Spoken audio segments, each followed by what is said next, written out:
చంద్రబాబు వచ్చారు, స్కాములు తెచ్చారు అంటూ ఎద్దేవా చేశారు మాజీ మంత్రి అంబటి రాంబాబు.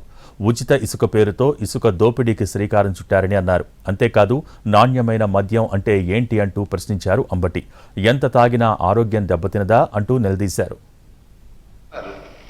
ఎక్కడైనా ఉచితంగా ఇసుక లభిస్తుందా? ఒక ట్రాన్స్పోర్ట్ ద్వారా మాత్రమే దానికయ్యే ఖర్చు తీసుకుంటా ఉంటున్నారు.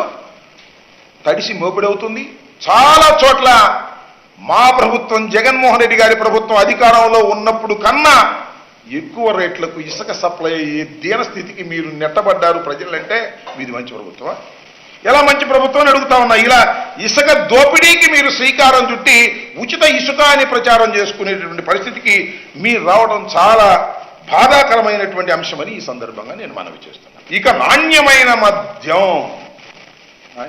అంటే ఏంటో మరి నాకు అర్థం కాదా? ఎంత తాగినా ఆరోగ్యం దెబ్బతిందా? అంత నాణ్యమైనటువంటి మద్యాన్ని మీరు సప్లై చేయబోతున్నారా? నాణ్యమైనటువంటి మద్యాన్ని సప్లై చేయడానికి మీకు ఎక్కడి నుంచి వనరులు వచ్చాయని అడుగుతా ఉన్నా. మద్యమేగా తీసేయండి. ఇక మద్యం తాగటం హానికరం అనే పదాన్ని తీసేయండి. నాణ్యమైన మద్యం ఎంతైనా తాగండి.